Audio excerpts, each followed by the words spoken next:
Chapter 1, First Entry. Lu Jiangxian found himself immersed in a very, very long dream where he saw fields with rice paddies, the gleams of swords, an immortal sect, a woman, and a huge lake. Hand over the supreme breathing Chi Sutra and the Moonlight's secret decree, and will only cripple your cultivation. A pleasant but cold female voice echoed in Lu Jiangxian's ears. He strained to discern a face within the haze, yet its features remained elusive and indistinct. BM. The violent shaking jolted Lu Jiangxian awake. Visions of light and strange colors swirled in his mind. He tried to open his eyes and rise, but his body refused to obey, as if an unseen force had anchored him to his bed. All of a sudden, a brilliant white light pierced through the dense darkness before him. Though the darkness surged like a tidal wave, the column of light stood unyielding, as eternal as the sun. Golden runes erupted from it, stretching into the darkness and scattering across the sky like a celestial shower of stars. How beautiful, Lu Jiangxian thought to himself in a daze. More and more runes appeared, eventually reaching a pinnacle, and Lu Jiangxian heard a sound akin to glass shattering resonating in his ears. Then the world burst into light. Lu Jiangxian saw a sky as blue as the sea, a vast primeval forest, and nearby, a small crescent-shaped lake. A white stream of light cascaded into the sparkling water. Below, thatched huts and rice paddies peppered the landscape. Like a swallow, he swiftly soared over the small tawny villages, their smoke and fires, and a clear stream. He caught a fleeting glimpse of his reflection in the stream. That looks like a round, shiny thing, he thought, perplexed. A vague realization then surfaced. Am I no longer human? Suddenly, the violent shaking returned. Lu Jiangxian plunged into the water. The stream was too shallow to absorb the impact, and he collided with a blue stone at the bottom. The impact felt like a punch to his chest, knocking out the air in his lungs. The stream's agitation and the force of the recoil allowed his body to steadily right itself until he faced the sun-dappled surface of the water. Wasn't I up all night in my rented room, revising my work? Lu Jiangxian gazed silently at the sun reflecting on the river, watching as turbulent waves twisted the light into patterns beneath the water's surface. His head throbbed relentlessly as he recalled fragments of his past.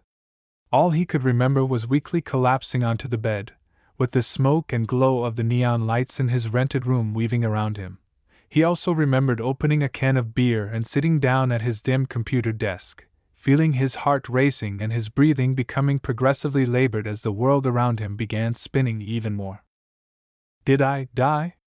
Well, this isn't so bad. At least, I don't have to worry about my future or the burdens of living. This thought, perhaps born from long-suppressed feelings, fluttered through his mind. Surprisingly, it lifted his spirits. Looking around, he saw dark green treetops with dangling aerial roots and nimble fish swiftly gliding overhead. He could also hear the soft splashes of water. But if this goes on, it's bound to drive me crazy with boredom, he added with a sigh. He watched as the sun gradually descended from overhead, painting the sky in warm hues of pink and orange, and the water darkening beneath the treetops. 2 fish curiously circled him, and a crab even attempted to turn him over. As the moon rose, its luminous glow gently bathed the river.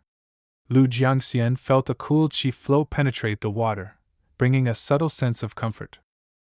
As he watched the moonlight envelop his body, forming a mesmerizing white halo, he was rendered utterly speechless.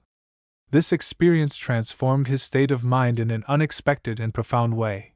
What is this? Am I absorbing the essence of the sun and moon like an immortal from legends? Wait, does that mean immortals, divine abilities, demons, ghosts, and gods are actually real? He wondered in awe, what have I become, an artifact spirit? Curiosity and excitement surged within him as the moon's halo seemed to gather strength, settling upon him. A cool sensation enveloped his body before he slipped into a meditative state akin to drifting in and out of sleep. Time passed. As the chi flow thinned, Lu Jiangxian awoke. The crescent moon had vanished, replaced by the sun peeking over the treetops, casting a warm morning light across the river. That was fast.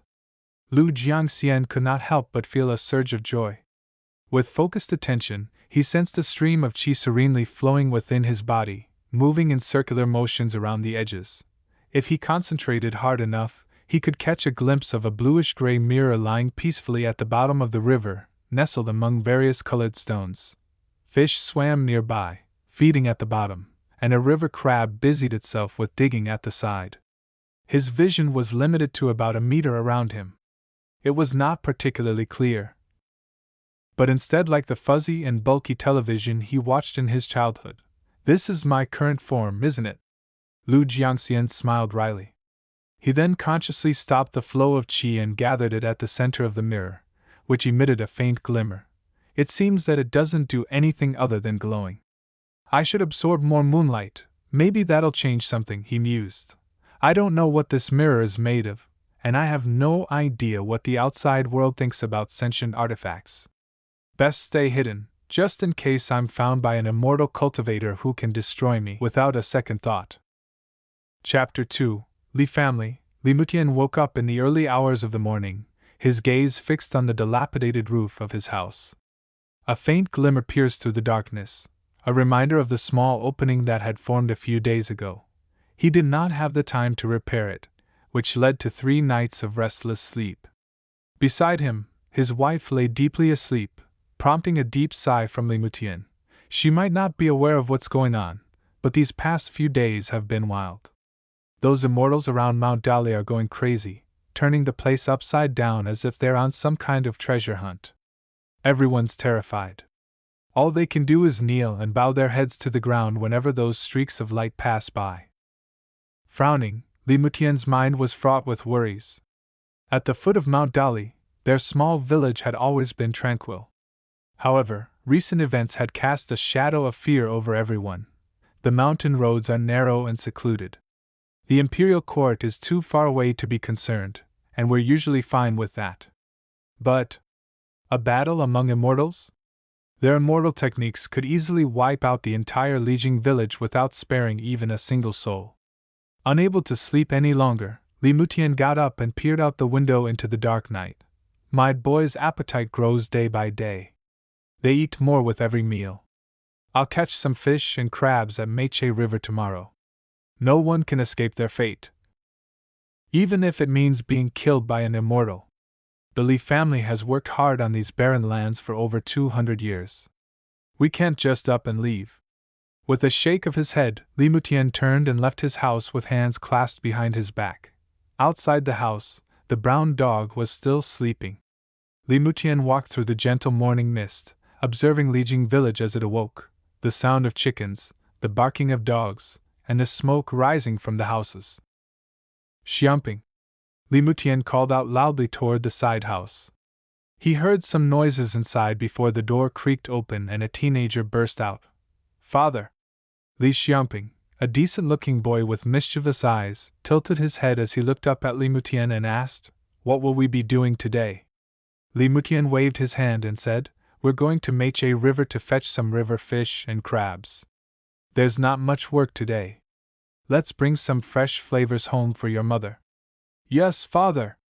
Li Xiamping grabbed a rope basket and a long fork, ready to set off. With a hearty laugh, Li Mutian headed toward the fields. The Meiche River was both shallow and wide, its banks lined with large amounts of mudflats and reeds. Rather than feeding their dozens, sometimes hundreds, of geese and ducks every morning, the villagers set them free to wander freely toward the river. Later in the evening, someone from the village would make their way to the riverbank and call out to the birds. Familiar with their keeper's voice, the geese and ducks would then follow them back home. Li Xiamping arrived at the Meiche River before the geese and ducks were released for the day. The river was quiet, with only 2 small rafts swaying on the shore. Rolling up his sleeves and kneeling in the mud, he blindly felt around with his hands, then fixed his eyes on a flash of green in the water. "That's a good fish." Li Xiamping held his breath and moved swiftly. With a firm grasp, he caught the green-tailed fish by its gills and pulled it up. Hee. He chuckled, tossing the fish into his rope basket. The fish in Meiche River were not usually this easy to catch. This green-tailed one must have carelessly swum downstream, and Li Xiamping was lucky to have caught it. As he looked at the riverbed, Li Xiamping noticed something unusual. A spot under the water was too smooth, faintly reflecting a silver light.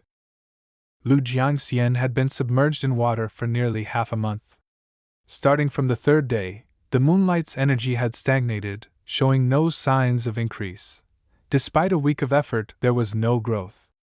He could only make himself glow. One morning, as his gaze lingered absent-mindedly at a large green fish, a hand suddenly pressed the fish into the silt. With a swift movement, the hand seized the fish by its gills and lifted it. Lu Jiangxian, still grappling with the shock of seeing a living person for the first time, watched as a large hand scooped him up. He caught sight of a rather handsome face and felt a flicker of nervousness. The boy uttered a few unintelligible words and tossed him into a basket, leaving him to stare at the wide eyes of the green-tailed fish inside. It was at that moment Lu Jiangxian realized a serious problem. He could hear, but he might not understand. The local dialects sounded similar to the Fujian and Zhejiang dialects from his previous life, which were completely foreign to him. Even if he managed to speak, the likelihood was that the locals would not understand him either, thus complicating his integration into this new world. Observing the fish being thrown into the basket one after another, Lu Jiangxian focused, probing his surroundings. He watched the boy carefully raise the long wooden fork in his hand. From this vantage point, Lu Jiangxian had a rough idea of what this boy was thinking and the specific fish that had captured his attention. Every time the boy caught a fish, Lu Jiangxian saw him murmuring to himself. In no time, Lu Jiangxian learned the specific pronunciations of numbers 3 to 6 and the names of different fish species. Each catch provided a valuable learning opportunity, all thanks to the boy's self-talk. "I guess I'll take it one step at a time." Watching the boy get up and leave, he sighed. The child seemed to be from a farming family, so perhaps he would offer what he found to his parents. Lu Jiangxian's plan was to engage with more people to gradually learn the local dialect. Meanwhile, he would seek ways to amass the energy of the moonlight while ensuring his own safety. He observed the river quietly, noticing how the sunlight reflected off the water's surface and how the fish swam among the stones. Every movement of the villagers and children along the bank became a chance for him to learn both the language and local customs. He realized that survival in this world depended not only on physical ability, but also on understanding the environment and the people around him. Patience and careful observation would be his greatest allies. As the day progressed, Lu Jiangxian felt a subtle increase in the residual moonlight energy that still lingered in the river. Though it was faint, he concentrated, attempting to absorb it, and noticed a slight shimmer within himself. It was minimal, but it gave him hope. By evening, the village returned to its usual quiet rhythm. Li Xiangping carried his catch back home, while Lu Jiangxian floated quietly near the water, reflecting on the lessons of the day. He began formulating a plan to gather more energy from the natural sources around him, and perhaps even communicate in the local dialect in the near future. Though the challenges were immense, Lu Jiangxian felt a quiet determination. This new world was unpredictable and sometimes dangerous, but it also offered opportunities for growth, discovery, and, most importantly, survival. With the setting sun painting the sky in orange and pink hues, he remained vigilant, ready to face whatever came next, knowing that every small effort today could mean progress tomorrow. Chapter 3 Mirror. Hey, Brother Xiangping. Li Xiangping was walking home with a basket on his back when he spotted a girl approaching from a distance. She had a round face with plain features, but her broad smile lent a certain charm to her appearance. "Little Sister Yun," Li Xiangping greeted her with a smile, turning around to offer her a view of his basket. "Look at these fish I've caught. You should take a few home to try," he offered. "Oh, I couldn't possibly," Tian Yun demurred, smiling shyly and looking down. The girl had matured early. At 11, she was already taller than 13-year-old Li Xiangping. In Lijing village, men and women usually marry around 13 or 15. Of all her peers, Tian Yun had long set her heart on Li Xiangping as a future husband as they were closest in age. "Please take them, I insist," Li Xiangping insisted, pushing 2 fish into Tian Yun's hands. He had no ulterior motives. Tian Yun's father was the most generous in the village, and Li Xiangping naturally wanted to treat his daughter better. After parting ways with Tian Yun, Li Xiangping hurried home, lowering the basket into the small pond. He thought for a moment, then took out the mirror he had found earlier and pocketed it. Taking along the 3 wooden boxes from the table, he headed toward the fields where his father and 2 elder brothers were working. The Li family had 4 sons: Li Changhu, Li Tongya, Li Xiamping, and Li Cheijing. In Lijing village, the Li brothers were highly respected. Every time the topic of the Li family's 4 sons came up, Tian Yun's father would often comment enviously, "Li Mutian is one lucky man." However, Li Mutian, the only one in Lijing village to have traveled far and wide, did not share this sentiment. As he watched his sons toil in the fields, he felt a sense of regret. A good man should pursue studies or military service. Working the fields is nothing to be proud of. He would say this while pointing at Uncle Tian. Alas, life had its own designs. Those who had seen the world beyond often found their return to simpler lives the hardest. Li Mutian, a former soldier who had killed in battle, returned to his village after the age of 40 with his military salary. With that money, he bought land and became a prominent landowner. Yet this was the life he found least fulfilling. Arriving at the field's edge, Li Xiamping found his eldest brother, Li Changhu, already waiting under a tree. At 17, Li Changhu was already sporting a beard. "Watch where you go, third brother." "There's no need to rush," Li Changhu called out. "I heard from Uncle Tian that you had quite the catch today." Li Changhu smiled and affectionately tousled Li Xiamping's hair, looking at him with a gentle expression. "Absolutely, big brother. We're gonna have a great meal tonight." Li Xiamping laughed heartily. "That's great," Li Changhu smiled while he wiped away the sweat on Li Xiamping's face.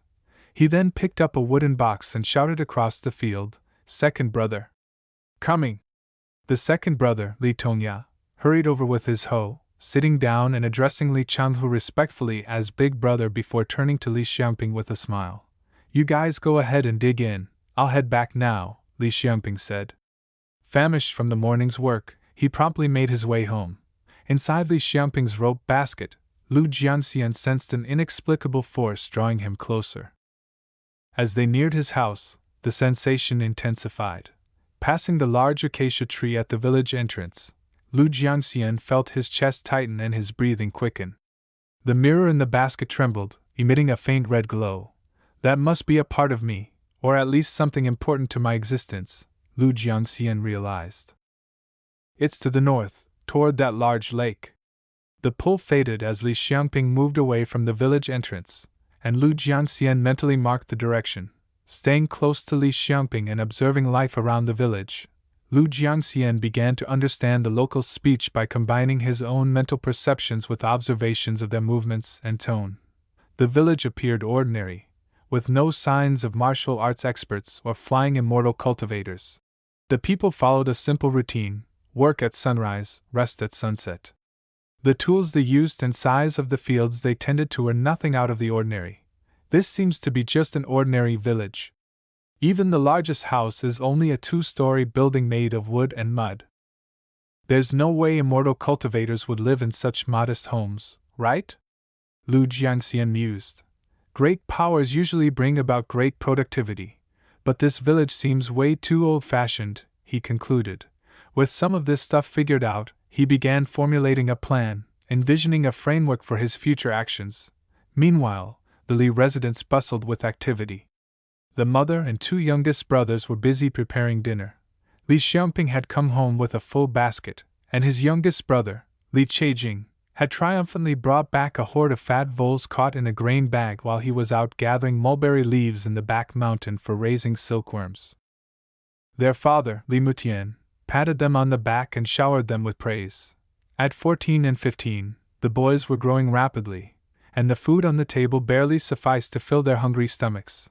Li Mutian had only a quick bite, and Lu Linyun, the mother, watched her 4 sons with a smile. Only the big brown dog under their table seemed anxious, weaving between the legs of the 6 family members. After dinner, the moon began its ascent over Mount Dali. Leaning against the corner wall with a straw in his mouth, Li Xiamping watched his father frown at the sky as if searching for something. "By the way, father," Li Xiamping said, tugging the leg of his father's pants to get his attention, then pulled out the mirror from his chest pocket. I found this in the river this morning. Li Mutian took the object and then examined it closely. This isn't made of iron or copper. What exactly is this thing? The moonlight, casting its glow in front of the house, suddenly seemed to come alive as it converged above the mirror, forming a captivating halo. Li Xiamping, unable to believe his eyes, rubbed them, transfixed by the most stunning moonlight display he had ever witnessed in his entire 13 years of existence. "Father!" he whispered urgently. "Quiet!" Li Mutian, visibly paled, forced himself to look away from the moon halo. He shakily pushed the mirror back into Li Xiamping's arms and whispered, "Keep it hidden. Tell your brothers to grab their sabers and come out." For the first time, Li Xiamping witnessed a look of murderous intent in his father's eyes. They were narrowed and piercing, resembling those of an eagle, sharp and focused. "G got it." His voice quivered as he stumbled back into the house. The night was still young. Li Xiamping pushed open the bedroom door. "Brothers," father said, to grab your sabers and head out. Li Xiamping tearfully relayed his father's message to his two elder brothers, who were lounging on their beds. "What?" Li Changhu stood up abruptly, gripping Li Xiamping with concern. "Is father in trouble? What's going on?" Li Tongya, meanwhile, sprang into action, retrieving two sabers from under the bed and taking down the rattan armor and a long pole from the wall. He peered out the window somberly and quietly said, "It must be an enemy seeking revenge." Keeping the long pole for himself, he handed the saber and rattan armor to Li Changhu, then patted him on the back. "Take these, big brother. Third brother, you go get mother and youngest brother to the backyard." After acknowledging his instruction, Li Xiamping rushed to find his mother. Li Changhu quickly calmed himself down and donned the rattan armor. With a saber in hand, he moved toward the door. Outside, Li Mutian stood silently, surveying the melon field in front of the house. Once his two sons joined him, he took one of the sabers and instructed, "Look around the house, one on the left and one on the right. Make sure no one's lurking around." The brothers hurried off to their assigned tasks. Meanwhile, Li Mutian walked to the front of the house. With surprising agility, bent down in the melon field and astonishingly pulled a person out from its depths. Chapter 4. Li Yexing, "Please spare my life, big uncle." The man was terrified. As soon as he hit the ground, he began begging for mercy, clinging to Li Mutian and curling up into a ball. "Oh please, big uncle, spare me." Li Yexing, who had only intended to steal a melon to satisfy his craving, was petrified to find his most feared uncle standing before him. The saber in Li Mutian's hand only served to intensify his fear. "Yexing?" Li Mutian immediately frowned, his expression a mix of confusion and irritation. He stroked his beard, scrutinizing the young man. Li Yexing, known for being a freeloader at home and swindling others, was the older brother of Li Yexing, whose father had been bedridden for years. Hearing the commotion, the two teenagers rushed over. Li Tongya raised the long pole in his hand and pressed it firmly against Li Yexing's shoulder, causing him to break down in fearful tears. Li Changhu, upon lifting the boy's head for a closer look, was struck by a sense of recognition. "Cousin?" Li Changhu exhaled deeply, his voice tinged with confusion. "What are you doing here?" Li Tongya asked coldly, pressing his pole down harder. "Stealing melons from our family." Li Mutian answered coldly on behalf of the stammering Li Yexing. With a flick of his saber, he turned and walked away. "Please excuse us, cousin," Li Tongya said, lifting his pole. He threw one last glance at Li Yexing before following his father back to the house. Li Changhu remained, helping Li Yexing to his feet. He wiped the guy's face and offered a few comforting words before politely escorting him out of the courtyard. Inside the house, Li Cheijing and Li Xiamping sat at the table nervously. The mirror was still hidden in Li Xiamping's chest pocket, and he dared not move around recklessly. Soon, their father and second brother entered the living room. "Where's big brother?" he inquired, looking around anxiously. "He's seeing a guest off," Li Mutian replied, shaking his head. "I know Yexing often comes to steal, but I'm afraid he'll speak of tonight's incident and possibly put our whole family at risk." Li Tongya took a seat on a small stool. He glanced at Li Xiamping and was about to speak when the door creaked open before quickly closing again. Li Changhu took a seat and turned to his father with a puzzled look. Shaking his head disapprovingly, "Aren't you overreacting, father? Yecheng was just stealing a melon. Why risk offending his family instead of showing kindness?" "What do you mean by his family?" "We're two branches of the same Li family," Li Mutian retorted. He leaned against the window and motioned to his wife and youngest son. "Watch the front and back doors. Alert us if anyone comes." After they left, Li Mutian shut the door and window tightly, then turned to Li Xiaoping. "Tell them what happened." Li Xiaoping nodded and began explaining in a quiet voice. "I found something while fishing in the Meiche River today." After a pause, and seeing his father's nod, he took out the mirror from his chest pocket. Li Changhu turned his gaze from his younger brother to his father, then took the bluish-gray mirror. He examined it closely, yet its purpose remained a mystery to him. Li Mutian retrieved the mirror from his eldest son and carefully placed it on a stone stool beneath a small hole in the roof. He then turned to look at his two sons. Moonlight began dancing on the mirror's surface like water ripples, converging to form a mesmerizing white halo, jewel-like in its brilliance. Li Changhu shot up from his seat abruptly, staring at the moon halo around the mirror. Li Tongyao was equally spellbound, watching it in deep thought. The Li family gathered around the mirror in silence, each absorbed in their thoughts for the duration it would take to drink a cup of tea. Li Xiaoping was still visibly shaken despite witnessing this phenomenon for the second time. "I've never seen anything like this in my entire life," he murmured to himself. "Ha ha, not just you, son. Even your old man here has never seen such a wonder," Li Mutian chuckled, but his laughter did not reach his eyes, which remained stern. "This might belong to an immortal," Li Tongyao commented softly. He picked up the saber and wiped it continuously, his eyes fixed on the mirror. Despite his apparent calmness, his trembling hands betrayed his inner turmoil. Such a discovery could bring about trouble for our family. Li Changhu paced anxiously in the living room, his voice tinged with excitement and worry. "What should we do if an immortal manages to find his way here tomorrow with some sort of tracking technique?" Li Tongyao looked intently at his father, his expression serious. Li Xiaoping nodded, then remarked with a cheerful tone, "I'm sure the rewards he'll offer us will be fantastic." "Nonsense." Li Mutian dismissed the idea with a wave of his hand. "I've heard tales of immortals' wrath. We must not keep it. If it had been important, its true owner would have reclaimed it long ago before any ordinary humans like us could. This might have been misplaced by an unlucky immortal." Li Changhu listened with growing apprehension, frowning deeply in thought. A thought suddenly occurred to Li Tongyao, and he spoke in a low, serious voice. "But didn't Yecheng see this item as well?" "Brother Yecheng was most likely in the fields when I was showing it to father out in front of the house," Li Xiaoping replied, dropping his gaze to the ground. "I'm going to kill him," Li Tongyao declared decisively, donning his rattan armor and grabbing his saber before storming out. Li Xiaoping, seeing this determined expression on his brother's face for the first time, could not help but take a second look. "Come back here," Li Mutian called out sharply, halting Li Tongyao in his tracks. He glanced at Li Xiaoping, who appeared visibly shaken. "But father, Li Yecheng is an ungrateful and pretentious two-faced snake.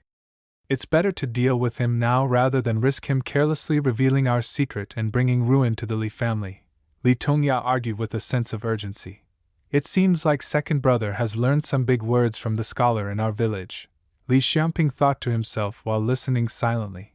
He lowered his head, feeling a pang of shame, recalling how his father had sent them to study with a scholar in the village. His elder brothers were favored for their diligence, while he, being younger and more playful, now found himself struggling to even understand the big words in his brother's speech. What if it was your youngest brother instead? Would you kill him too for spilling your secrets? Li Mutian challenged his second son with a laugh. "We have no such villains in our family," Li Tongyao retorted sharply. Li Mutian shook his head and adjusted the wooden table. Then, with agile ease, he leaped onto the table and deftly retrieved a wooden box concealed in the roof beam. Placing the box on the table, he addressed his three sons solemnly. "There are things you should know. I left home at the age of 13 and joined the army on the Guli Road in Anli County. General Yang, under orders from the court, was recruiting soldiers to fight against Mount Yu.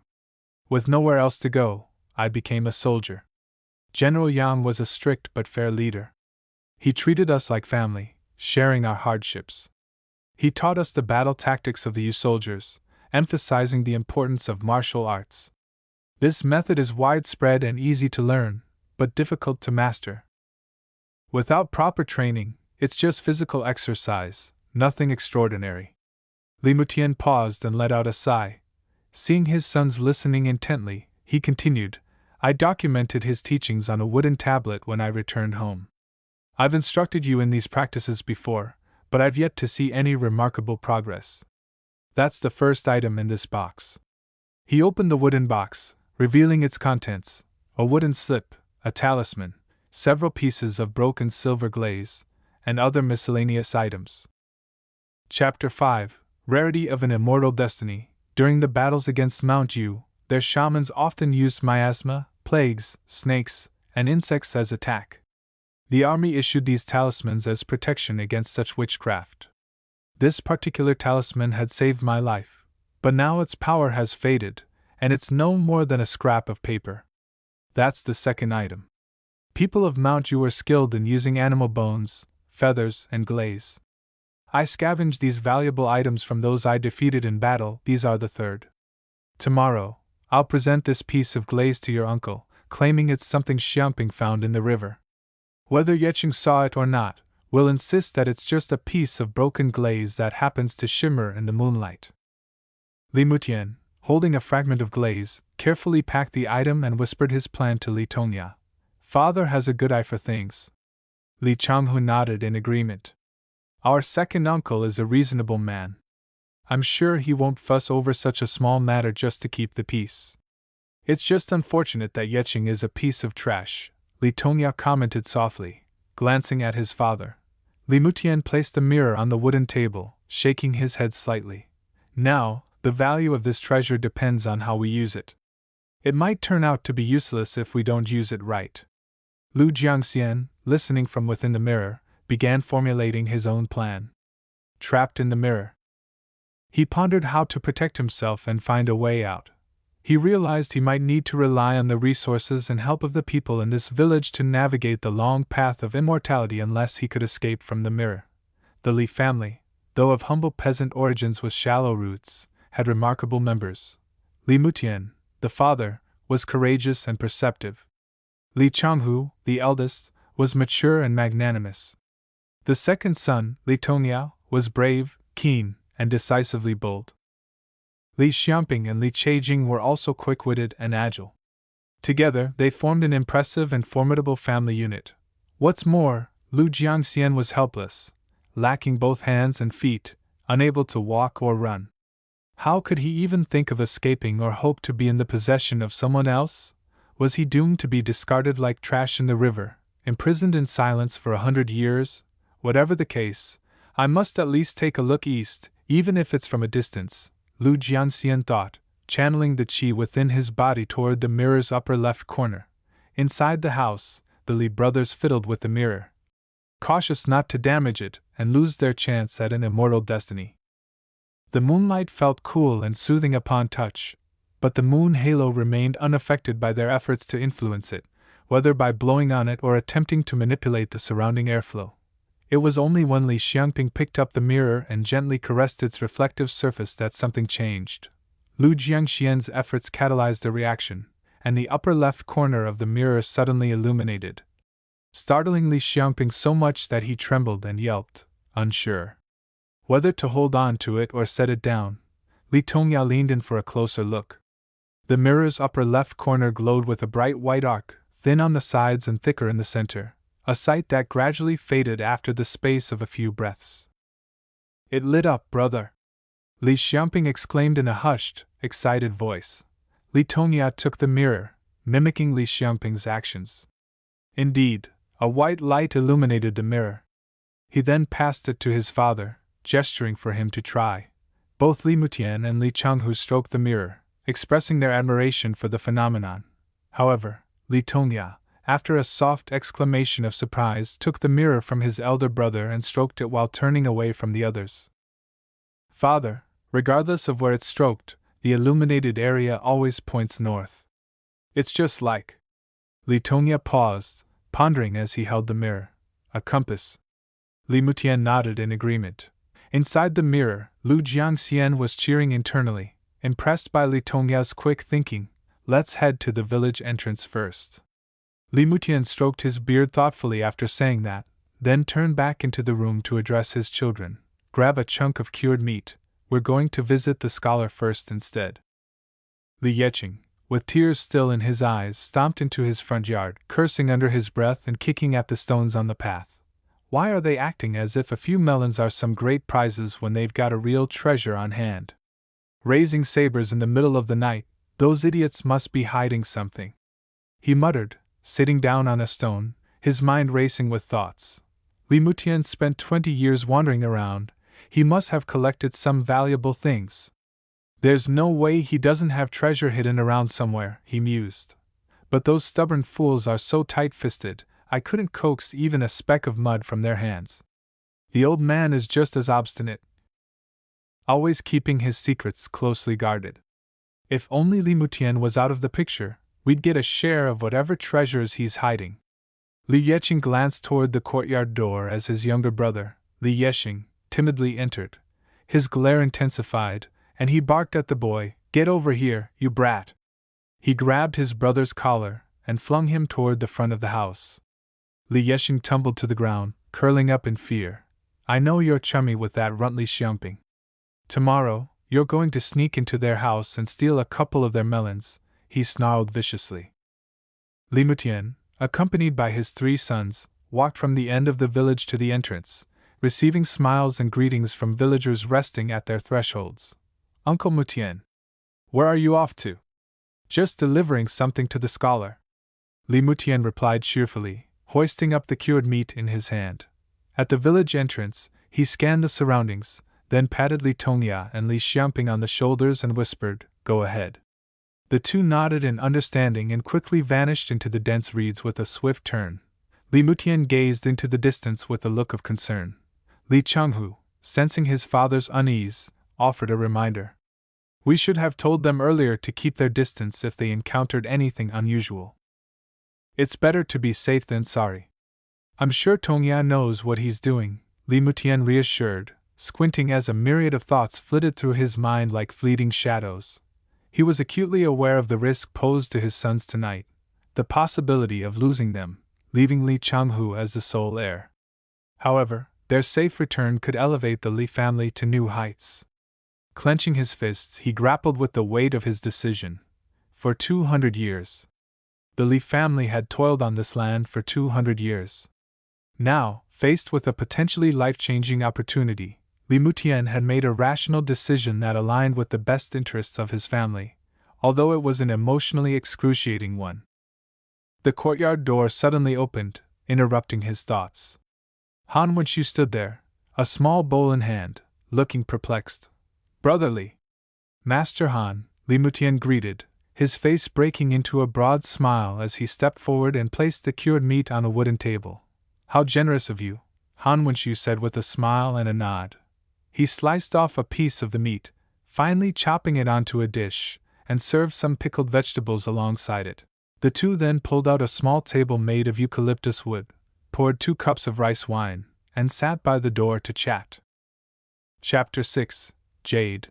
As Li Tongya and Li Xiamping made their way through the reeds, parting the layers gently, the grayish-blue mirror in their hands emitted a warm, pulsating white light. Li Xiamping looked in the indicated direction and whispered, "This way leads to Moongaze Lake. It's about half an hour's walk from Gully Road." Li Tongya shook his head and said, "We can't use Gully Road. Let's cut through the reeds." Li Xiamping murmured his agreement and followed his brother. Lu Jiangxian sensed the pulling force growing stronger. As they ventured deeper into the reeds, the light in front of him brightened, revealing an image of a serene, crystal-clear lake, where a flock of white gulls stood one-legged along the edge, resting. The mirror in Li Xiamping's hand grew increasingly hot, filling him with apprehension. Looking up at Li Tongya, he saw his second brother's expression was stern and silent. Only concern filled his eyes. Is immortality really within the reach of us mortals? Li Xiaoping pondered, seemingly oblivious to the burning sensation in his hand. Hang in there, mirror. We're almost there, he muttered, clutching the grayish-blue treasure. Soon, they emerged from the dense reeds to find Moon Gaze Lake shimmering before them, with a startled flock of gulls taking flight. Lu Jiangxian's gaze was fixed on a rocky sandbar in the middle of the lake. Among those moss-covered stones, a piece of jade was wedged firmly in a crevice, glowing with a white light. As the mirror emitted a beam of brilliant white moonlight, Li Tongya and Li Xiangping could faintly discern the glowing white jade that lay wedged between the rocks before them. Exchanging looks of amazement and excitement, Li Xiangping eagerly began to remove his clothes, preparing to enter the water. Wait! Li Tongya cautioned, pulling him back. I'll get it. You stay here with the mirror. If the moon reaches that position in the sky and I'm not back. He pointed upward, indicating the moon's trajectory before continuing, then, hide the mirror in the reeds and head toward the gully road. Don't go back home right away, Li Tongya instructed, looking earnestly at his brother. Wait until sunrise, then return to see how things stand. Got it. Li Xiaoping's voice broke, betraying a hint of sadness. He wiped his eyes and gazed at his second brother. With a reassuring laugh, Li Tongya stripped off his clothes, revealing his lean and muscular arms. He then turned and swam toward the lake, leaving Li Xiaoping concealed in the reeds, watching him intently. Years ago, he swam in Moon Gaze Lake numerous times during visits with his father and brothers. Drawing on this familiarity, he effortlessly made his way to the center of the lake. Li Tongya thoroughly examined the rocky crevices on the island. After spending what felt like the time needed for an incense stick to burn, he let out a sigh. Nothing, he muttered with a frown. As he checked once more, he inadvertently pulled out 5 or 6 small river crabs. Then, his fingers brushed against something smooth and cool. With a gentle tug, he extracted a jade piece about 2 fingers thick. This cylindrical-shaped jade had characters engraved on it, which Li Tongya strained to read under the moonlight. Supreme. Qi. Meridian nourishment. He could recognize only a few words. Though he had learned to read at a young age from the scholar in the village, the intricate patterns on the stone made it difficult to decipher. Glancing back at the shore, he clutched the jade and swam back. Third brother! He called out softly as he neared the reeds. Li Xiaoping emerged, and Li Tongya reached out to show him the jade. But as soon as he opened his hand, the jade transformed into a beam of white light and whooshed into the mirror. The brothers watched in shock at the white light above the mirror and moonlight swirled together, before merging into the glass. Inside the mirror, Lu Jiangxian felt as if struck by lightning. Knowledge flooded his mind so rapidly that he cried out in pain and lost consciousness. After the jade's absorption, the white light in the mirror gradually faded. As the golden-red sun cast its first rays, they illuminated Li Tongya's bare torso, revealing golden lines that glowed. He turned to face his younger brother and suggested, "Let's head home first." Li Mutian sat at the red-lacquered wooden table, attentively listening as his 2 sons recounted the events. He nodded approvingly at Li Tongya and said, "Well done." He and Li Changhu had spent a restless night, fraught with worry. Now, seeing his 2 sons return safely, his anxiety finally eased. Our home is spacious, with the backyard against the mountain and 2 melon fields in front. I've been thinking of expanding, building 2 more houses there and a courtyard with a secure front gate to prevent prying eyes, Li Mutian shared thoughtfully. He had contemplated this for some time, anticipating the day his growing children would need their own space. The Li family was well respected in the village, thanks to Li Mutian's savings and the land he had bought after leaving the army, over 10 mu. This, combined with an additional 5 mu inherited from his father, brought their total landholdings to approximately 20 mu, the fertile land of Lijing village. Along with the valuable reeds and mudflats, sustained them well. In a prosperous year, the yield from their 20 mu of land could comfortably sustain more than 10 people. Such productivity had the potential to elevate the Li family from mere farmers to the status of landowners. Despite their wealth, Li Mutian insisted his children engage in both academics and farming, preparing them for independent lives. "We need to keep the family together. When it comes to finding spouses, they should be connected to the Li family, he mused, reflecting on the opulence of the city's elite families, where multiple generations lived under one roof, engaged in scholarship or military service. In contrast, poorer families often split up, each member fending for themselves. I've made my decision, Li Mutian declared with conviction, turning to his sons. Call your eldest brother from the fields. We'll level the foundation and rent them out. The tenants can manage the fields from now on. Your youngest brother doesn't need to gather mulberry leaves this afternoon. From now on, he'll spend his days studying with Master Han. All right, Li Xiangping replied energetically, despite a sleepless night, and hurried outside. Li Tongya, after a moment's contemplation, addressed his father. Are you thinking of adopting the ways of the clan? Establishing ancestral halls, opening a clan residence, focusing on education and military training? The Li family has been saving for 200 years. It's time, Li Mutian affirmed with a smile, waving his hand dismissively. As for pursuing academics and martial arts, traveling the Gully Road is filled with danger, and venturing in and out of Mount Dali is a life-threatening journey. There's no need to go all the way to Yu State to study or train in martial arts. We only want to build a legacy for our family business and to ensure our survival. I agree. Who knows, we may find something more interesting than academics and martial arts, Li Tongya responded softly. Don't say such nonsense. Li Mutian laughed heartily, patting Li Tongya on the shoulder before strolling out with his hands clasped behind his back. Chapter 7 Spell. The morning sunlight burst forth from Mount Dali, bathing Moongaze Lake in a golden glow. The wind whispered through the reeds, carrying the distant sound of children laughing along the Meche River. Qin Ernius sat on a ridge, his gaze heavy with worry as he surveyed the crops in his field, his mind clouded with thoughts about his bedridden wife. Born in Lichuanka village on the eastern side of Mount Dali, Qin Ernia had witnessed a severe drought there 10 years ago. The ground had cracked, emitting white smoke, sending the villagers into a panic. As a young boy lost in the chaos, he fled to Lijing village, where the farmer Li Zhenshui took him in. The following year, he was given a plot of land to farm. As he grew older, he rented another plot of land, built a house, married Li Genshui's daughter, and settled down in the village. However, his wife's sudden illness weighed heavily on him. Thankfully, he had some savings and sought the help of the scholar who lived near the village entrance. The illness was minor, treatable with a few doses of medicine. However, he was still worried about the potential financial strain if her condition were to worsen. Uncle. Lost in thought, Chen Ernia was startled by a cheerful voice. Looking up, he saw a handsome young man at the courtyard entrance, smiling warmly in greeting. Ah, it's you, Changhu. Please.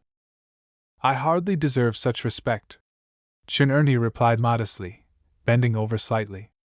As a tenant farmer married to a concubine's daughter of the Li family, he felt undeserving of such honor. Li Zhenshui, though intelligent and capable, had a wandering eye. Unsatisfied with just one wife, he took 2 concubines. With his first wife, he fathered 2 sons. From his concubines, he had 3 sons and 4 daughters. Li Zhenshui was dying of old age, and the youngest son to his first wife who remained by his side suddenly died. Meanwhile, the children born to his concubines were eyeing the family's fields. Li Mutian, who had been away from home, returned with a saber in hand, alongside his men. This formidable veteran ruthlessly killed the housekeeper who conspired against the family. No one from the prominent family who poisoned his younger brother was spared, not even their dogs. Li Mutian, flanked by his 2 men, his saber still dripping with blood, dragged the dead bodies away on a cart through the village. From one end to the other, they left a trail of blood, sending a clear message. The villagers shuttered their homes, sensing the danger. Li Mutian's illegitimate younger brothers were initially terrified, thinking that they would have no share of the fields now that the Li Genshui's legitimate heir had returned. To their surprise, Li Mutian gathered them together. He declared that regardless of status, they all shared the same blood. He then generously distributed the family's lands, 2 mues to each of the family members, and 4 mues to each of the 2 men he brought here. Overwhelmed with gratitude, everyone addressed him as the head of the family, solidifying his leadership within the Li family. As Chen Ernie gazed at Li Changhu's gentle smile, he could not help but recall Li Mutian's face, starkly marked by blood splatters in jarring contrast. Even under the warmth of the sun, this haunting image sent a shiver down his spine. Nevertheless, he respectfully asked, "Changhu, what brings you here?" "Uncle, you're being too formal with me. I heard Auntie is unwell.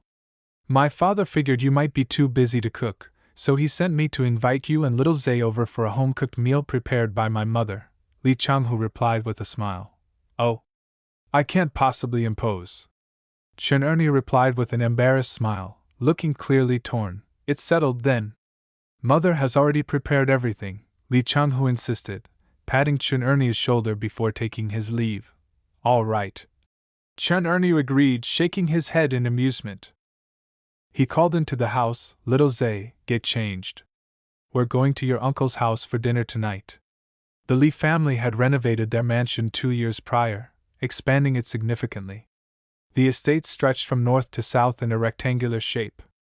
The front yard, paved with stone bricks and adorned with stone locks, looked like a martial arts training ground. Chen Ernie could not help but admire the heavy stone locks, remarking, "The Li family sure keeps up with their martial arts training. Those look really heavy." Entering the main courtyard, they were greeted by a pond in the middle, which was home to several blue fish. The courtyard branched off to the side houses of Li Changhu and Li Tongya, located on the left and right. Various rooms lined the connecting corridors. The grandeur of the estate was further accentuated by the meticulously laid stone paths and steps. Li Tongya, now 18 and yet unmarried, greeted them as they entered. Li Changhu had recently married the second daughter of the Ren family in a grand ceremony. After dinner with the Li family, Chen Ernie sat in the courtyard chatting when he noticed Li Chejing rush into the yard to whisper something to Li Mutian. Although only 9 years old, Li Chejing possessed a strikingly handsome appearance and displayed clear signs of intelligence. He was a favorite among all the relatives and his siblings. Li Mutian, who had been casually watching his children, leaned in to hear Li Chejing's hushed words. "Father, the mirror, it's glowing." Nodding, Li Mutian patted his legs and addressed the group. "This old man needs some rest now. Please, don't mind me and carry on with your conversations." With that, he turned and headed to the backyard. After the group acknowledged Li Mutian with nods and murmurs of understanding, Chen Ernie rose promptly. He bowed respectfully and announced his intention to leave. There were several rooms in the backyard.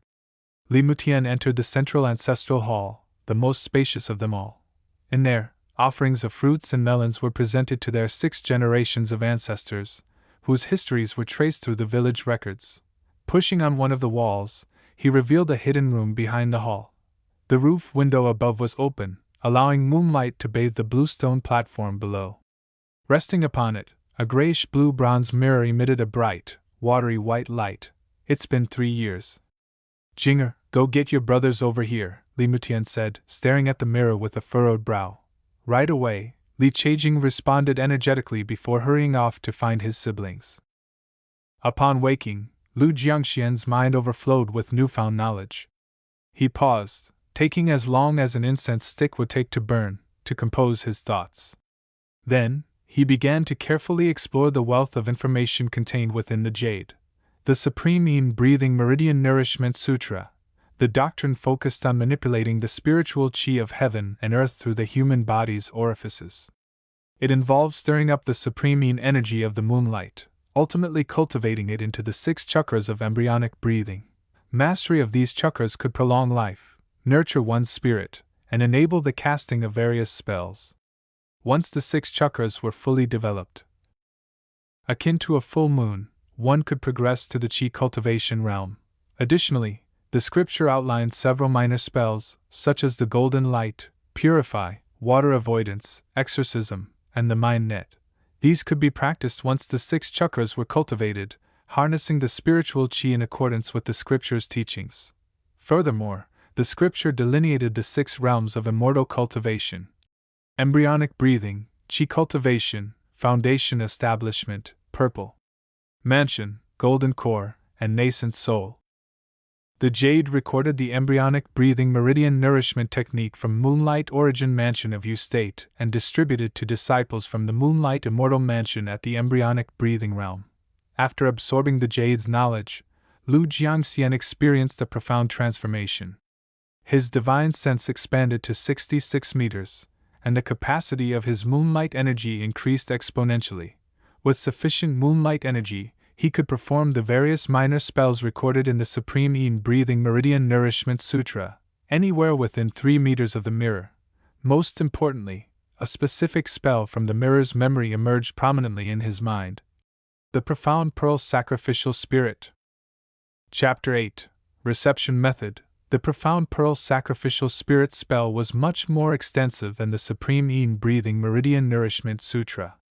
It primarily detailed the use of the mirror to harness Supreme Yin moonlight energy and condense the Profound Pearl Talisman seed. Once implanted in another person's dantian, this talisman would aid the person's cultivation. Regardless of whether this person experienced cultivation success or early demise, it would aid his own mastery of the Supreme Yin Profound Light. Included in it was a reception method, guiding the recipient in drawing the Profound Pearl Talisman seed out from the mirror and nurturing it within their dantian. Lu Jiangxian paused, feeling a sense of unease about the Profound Pearl Sacrificial Spirit spell. It seemed almost sinister, like one of those demonic arts he had read in books before. After careful consideration and thorough reading, he confirmed that the Profound Pearl Talisman seed was not only harmless to its recipients but also offered significant benefits. Profound Pearl Sacrificial Spirit spell was an inherent spell the mirror had awakened to. The number of Profound Pearl Talisman seeds he could condense was limited by the strength of his divine sense. Currently, he could sustain only 6 seeds. Reflecting on this, Lu Jiangxian swept his divine sense through the Li family's residence. Noting the many changes. What a transformation! During his 3 years in the mirror, the Li family had constructed a pond, expanded their compound, and flourished. Li Changhu had married and grown a beard, stepping up as the new head of the family. Using his spell, he scanned the Li family but found none with the spiritual orifice necessary for immortality. Although he had already expected this, he was still a little disappointed. It seemed that, barring an unlikely event, no member of the Li family would achieve immortality. Their fates were tied to the mortal world, with lifespans not exceeding 70 years. Observing the Li family, Lu Jiangxian sighed deeply and activated the spell. Li Cheijing, with keen eyes, was the first to notice a change and called out, "Father, look!" The other brothers of the Li family also promptly gathered around. Li Mutian focused intently on the mirror. A white light flashed across its surface, and a tiny script appeared. He patted Li Cheijing's shoulder and instructed, "Bring me cloth and ink." The brothers quickly went off to gather the required materials. The Li family's foresight in building a study proved useful. It was well stocked with the 4 treasures of the study, which Master Han had donated to them. Otherwise, they would have had to travel to the village entrance for these supplies. Li Changhu quickly fetched the cloth while Li Tongyao brought a wooden table and ink. Fortunately, Li Cheijing, who was by the mirror, had already memorized the earlier script that had appeared and vanished. Among the brothers, Li Cheijing was the youngest but also the most well-read. Therefore, Li Mutian entrusted him with transcribing the small characters that appeared. The transcription of the reception method was a lengthy process. Li Cheijing wrote diligently for as long as it took for an incense stick to burn until his wrist ached. Then, Li Tongya took over, while the others watched carefully to ensure accuracy. The task took 2 hours to complete, with the brothers alternating in their efforts. Eager to guarantee accuracy, Lu Jiangxian allowed the script to manifest 3 times. This included detailed annotations of Taoist jargons, along with diagrams of qi circulation and meridian paths. Only after watching the brothers carefully verify each detail did he gradually retract the light. The reception method, Li Xiangping read aloud from the cloth, his voice steady. In the initial phase of the first cycle, the Profound Pearl True Elixir gracefully descends into the heart's network. This marks the positioning of the elixir cavity within the central palace. Following the elixir's descent, one must hold their breath 9 times, completing one cycle. Repeat across 9 cycles, 9 times each, a total of 81 times. This is referred to as the 9 heavenly cycles. This is an immortal spell! Li Changhu exclaimed, both surprised and elated, barely resisting the urge to embrace the mirror and kiss it. The brothers passed the cloth around, reading it thoroughly and silently, committing the notes to memory. Li Xiangping's gaze then fell on a few final sentences.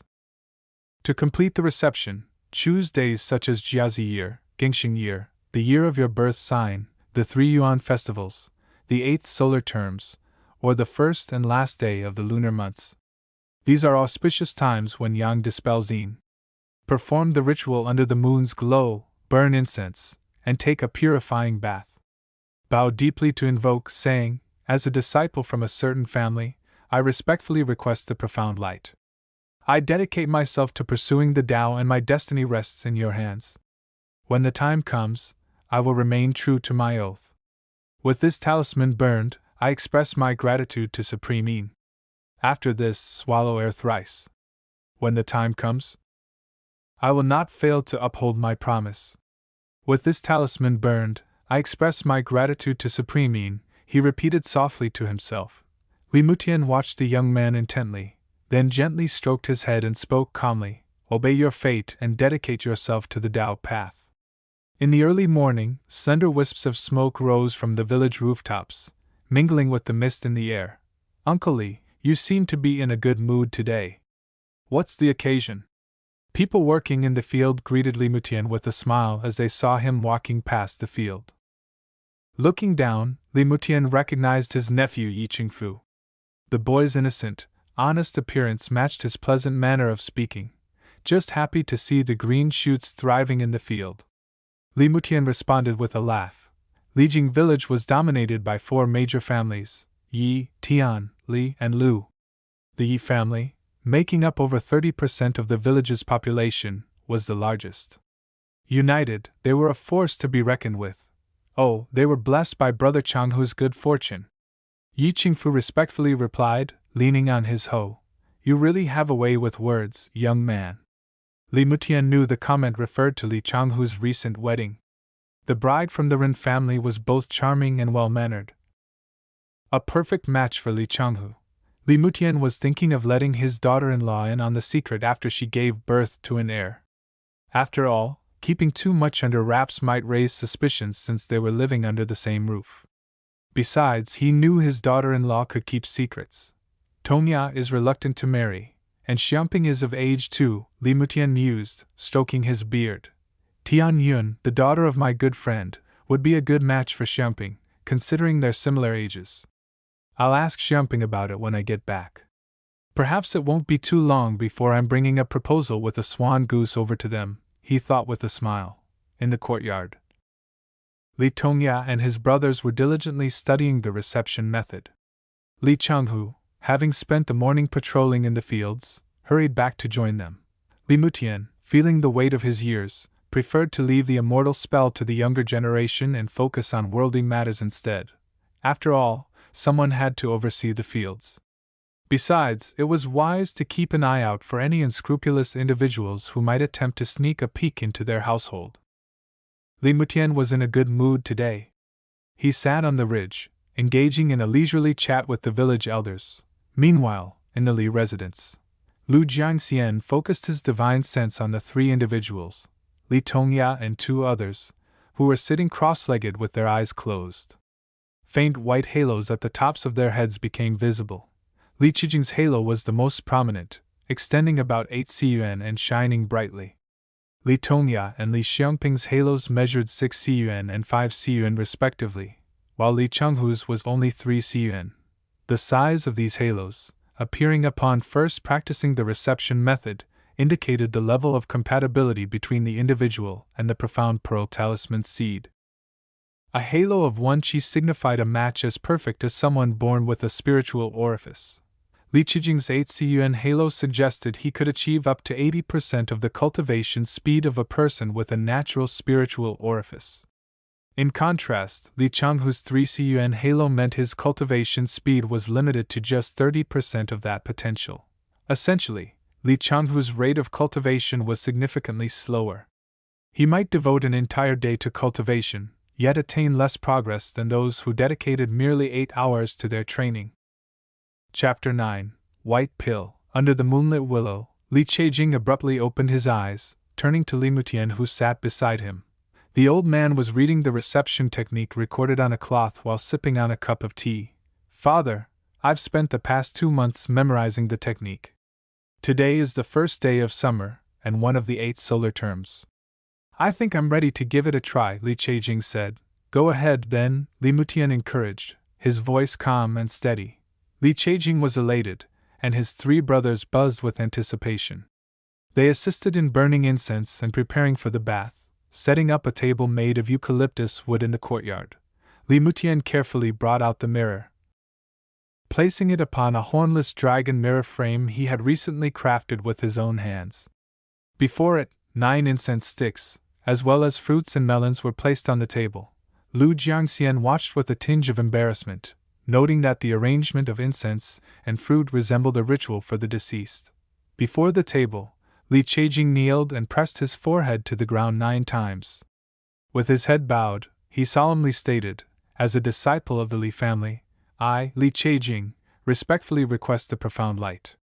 I dedicate myself to pursuing the Tao and my destiny rests in your hands. When the time comes, I will remain true to my oath.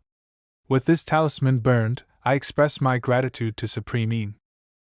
Having declared this, he cleared his mind, activated the technique, and swallowed air repeatedly. Simultaneously, Lu Jiangxian focused, and the mirror began to shimmer, its surface glistening like water. There's a reaction! Li Mutian and the others exclaimed, their eyes fixed on the table.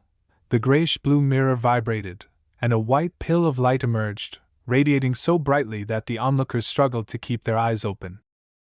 Li Chejing's mind went blank as a profound, authoritative voice echoed, Here stands the disciple of the Li family, who has forsaken his worldly attachments, ceased all transgression, and severed his roots of evil.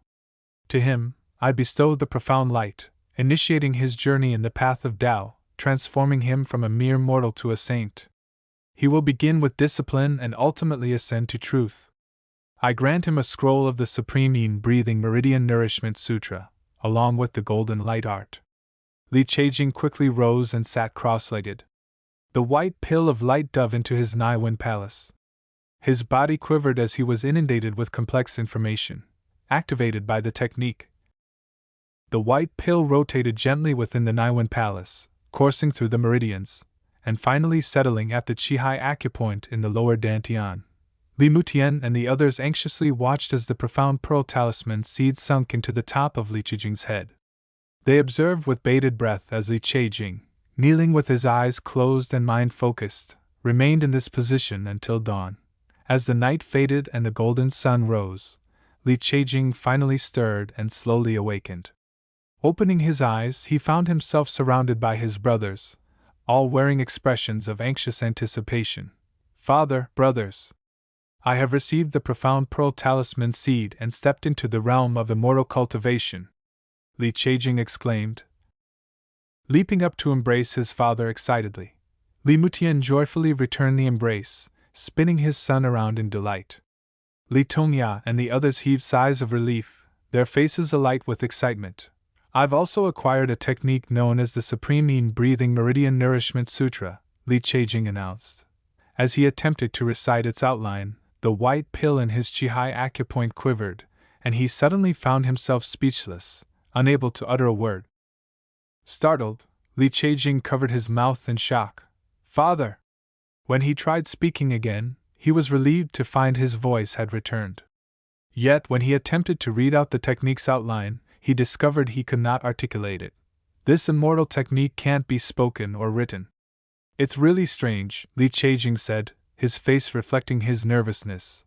No need to worry, Li Changhu reassured, smiling as he patted Li Chejing's head. He watched as his father respectfully returned the mirror to its place and suggested, when summer solstice arrives, let's invoke the technique again together. But brother, Li Chejing interjected hesitantly, it seems there are only 6 of these talismans. Only 6? Li Tongya carefully reviewed the reception technique he had in his hand, then looked up at him in confusion again. After I received the profound light talisman seed, my mind was filled with newfound knowledge, including something about the 6 realms of immortal cultivation and the embryonic breathing meridian nourishment technique. It appears that this mirror can produce only 6 talisman seeds, Li Cheijing explained. Li Xiaoping nodded in understanding and exclaimed, such miraculous artifacts, capable of harnessing the forces of heaven and earth, are indeed rare. Li Changhu, stifling a yawn, gestured to his brothers and suggested, let's all get some rest. After a night of vigil, I'm sure we're all exhausted. It's just to keep our sister-in-law from worrying, right? Li Xiaoping jested. You cheeky boy. Li Changhu retorted playfully, then whispered, by the way, I think Tian Yun would be a good match for you. Big brother, stop playing matchmaker. Li Xiaoping protested, then turned around and exited the courtyard. Li Changhu's laughter rang out as he entered the front yard. There might just be a match in the making, Li Mutian mused to himself, twirling his beard with a knowing smile. Under the night sky, the moonlight shimmered like flowing water. In the courtyard, Li Cheijing sat cross-legged, eyes closed, his hands guiding a stream of qi from his qi-hai acupoint. It coursed through his meridians, up his throat and neck, before finally emerging at the center of his eyebrows. In an instant, Li Cheijing's eyes brightened as the moonlight converged with the spiritual qi at his brow. After a short while, he performed a gesture with his fingers, directing the now milky white qi back to the qi-hai acupoint. This process was repeated 3 times. By the time Li Cheijing opened his eyes and looked at the sky, he realized that 4 hours had passed. The rate at which I'm absorbing moonlight is too slow. Li Cheijing calculated that absorbing moonlight 81 times was necessary to cultivate a wisp of moonlight qi, to form the first of the 6 embryonic breathing chakras, the profound scenery chakra. 81 wisps of moonlight qi would be required in total. After successfully refining the profound scenery chakra, one could then be considered to officially enter the embryonic breathing realm and begin unleashing techniques. Doing it 3 times would take 4 hours, 81 times would take 108 hours, Li Cheijing began counting in his mind. With 12 hours of cultivation daily, it would take 9 days. To complete 81 wisps, it would take 2 years. When he gazed upon the moonlight gathered on the mirror, an idea struck him. He settled down by the stone platform and resumed his cultivation. Meanwhile, Lu Jiangxian passed time in the mirror, drifting in and out of his sleep. He had long absorbed enough moonlight energy, and found the time in the mirror both long and boring, much like dozing off during a monotonous university lecture. Sometimes, a whole day would pass in the blink of an eye, provided that he blinked slowly enough. Li Cheijing's spiritual power emerged at the center of his eyebrows and mingled with the halo on the mirror, abruptly rousing Lu Jiangxian from his sleep. Observing the boy before him, he could not help but smile. What a smart boy he is! Li Cheijing, feeling a cool sensation envelop his body, realized the moonlight energy had increased more than 10-fold. At this rate, forming a wisp of moonlight qi would only take 5 or 6 iterations. Excited by this discovery, he continued his practice. When the morning sun filled the sky and his brothers arrived in the backyard, only then did he reluctantly cease his cultivation. As his brothers and father gathered around, Li Cheijing recounted the previous night's events. Everyone reacted with a mix of astonishment and delight. Li Mutian, deeply moved, offered another incense stick to Lu Jiangxian, then led his children out of the hidden room. Chapter 10 Marriage Proposal. Li Mutian, with his hands clasped behind his back, approached the entrance of the Tian family's courtyard. Tian Yun, humming softly while crouching to pick vegetables, looked up and recognized him. Uncle Li, she called out, setting aside her vegetables and hurrying to her feet. Father! Uncle Mutian is here, she shouted toward the house. Good girl, Li Mutian replied, smiling warmly as he observed Tian Yun. The girl had blossomed beautifully over the past 3 years. Her figure was well-formed and graceful. Though not strikingly beautiful, her features were pleasant, and her smile added a unique charm. Not bad at all, Li Mutian murmured to himself, revealing a fat swan goose he had been carrying behind his back. Oh, Uncle Li! You shouldn't have, Tian Yun exclaimed, momentarily stunned. Upon identifying the gift, she gasped in surprise. Is that a swan goose? According to the Book of Etiquette and Ceremonial, the Rites of Marriage, it was said that a marriage proposal should be made with a swan goose. In your state, it was customary for a member of the groom's family to present a swan goose at the doorstep of the intended bride as a part of the marriage proposal ritual. In Lijiang village, where elaborate formalities were less practical, it was common for marriage proposals to be made without gifts. For Tian Yun, witnessing such a traditional betrothal custom was a novel experience. Does my son, Xiamping, catch your fancy? Li Mutian teased her. Tian Yun's cheeks were already flushed with a deep red that spread to her neck. Caught off guard and flustered, Tian Yun stammered, trying to mask her feelings.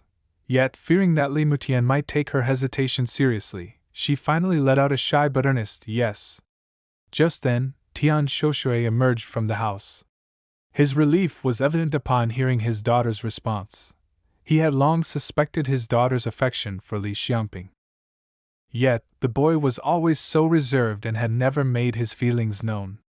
Fearing his daughter might end up embarrassed, Tian Shoshui had always remained silent on the matter. Big brother! Tian Shoshui greeted Li Mutian with a broad smile. Tian Shoshui had followed Li Mutian like a shadow ever since he was 5 and enlisted in the army alongside Ren Ping'an at 12. The three had formed a tight-knit bond in the military, as close as real brothers.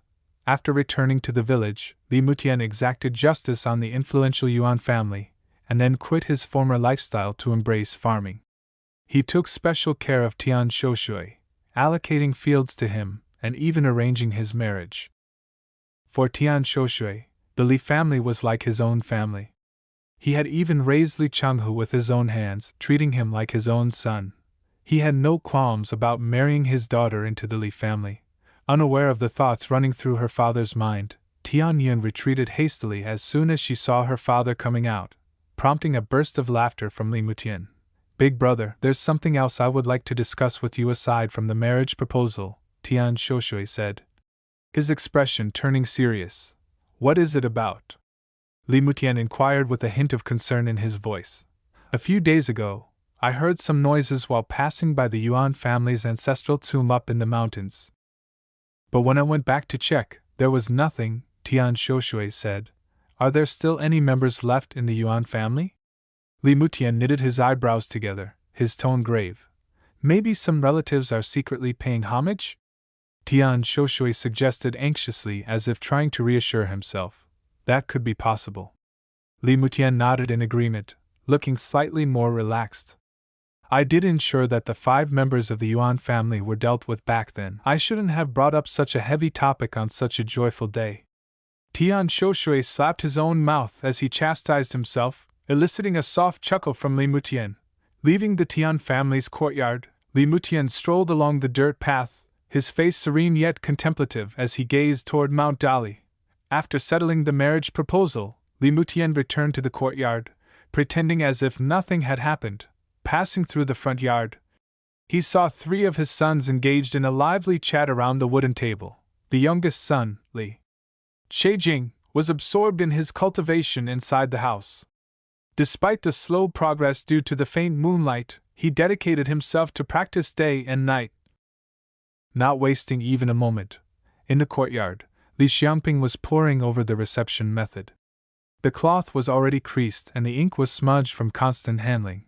Brother Xiamping tried to be a bit gentler with it, Li Tongya chided with a smile, while his own hands were busy, silently carving symbols onto wooden slips. Li Changhu, the eldest, was meticulously going through the field deeds and working on the accounts. He raised an eyebrow in amusement and remarked, "He's been at it since this morning." Li Mutian strode across the stone steps, picked up a cup of clear tea from the table, and seated himself. "I've just been to the Tian family to arrange a marriage," he announced casually. Upon hearing this, Li Xiamping sprang up from his chair and stared at his father anxiously. "What did they say?" "Tianyan says she fancies you," Li Mutian replied, slowly sipping his tea with a contented sigh. Good, good. "That's great," Li Xiamping responded, visibly elated. The 2 brothers erupted into hearty laughter at his reaction. Li Mutian, however, had more somber thoughts. Setting down his teacup, his expression turned serious as he began. "Listen up now. Although the path of immortality is wondrous, it's also filled with unknown dangers and crises. Our Li family line is not robust. If anything were to happen to any of you, who would carry on the Li family's legacy? Li Mutian gazed at the earnest expressions of the young men before him and waved his hand, speaking gravely. This mirror represents both an opportunity and a potential misfortune for our family. I quickly arranged a marriage for Changhu, hoping he would soon father an heir. My hope is that if something goes awry, the legacy of our Li family will still carry on. He continued, the same goes for you. He pointed at Li Xiamping and let out an exasperated sigh, then averted his gaze to Li Tongya. As for you, Tongya, I'm too old to dictate your choices. You may not be interested in the women in our village, but you must consider leaving heirs as well. Li Tongya nodded silently, reflecting for a moment before responding, Don't worry, father. I know my responsibilities. Glad to hear that, Li Mutian replied, brushing his graying hair. His mind was clouded with concern. He was already in his 50s. Despite being physically robust and well provided for, Li Mutian was aware of life's uncertainties. It seemed prudent to him to settle family matters sooner rather than later. Father! The tension in the courtyard was broken by a clear, enthusiastic shout. Li Chejing emerged from the house, stopping before his elder brothers. I'm close to refining 81 wisps of moonlight qi and condensing the profound scenery chakra, he declared, his face beaming. I'm very proud of you, my son, Li Mutian said with pride, having often heard his youngest son speak of this profound scenery chakra of the embryonic breathing. He enveloped him in a joyful embrace, laughing as he looked at his son. The brothers, too, were swept up in this cheerful mood, their faces lighting up with smiles. Li Changhu even playfully pinched Li Chijing's cheeks, only releasing the boy when he protested in pain. We'll have to wait for the summer solstice to receive the next talisman seed, Li Tongya observed, his gaze sweeping over the happy scene in the courtyard. He then mused to himself, we weren't able to finish the preparations during the last day of last month and the first day of this month, so summer solstice will be our next chance. It's not that far off anyway. Li Tongya was silently etching the reception method onto wooden slips, but internally, he felt a surge of excitement as he thought, the path of immortal cultivation beckons me.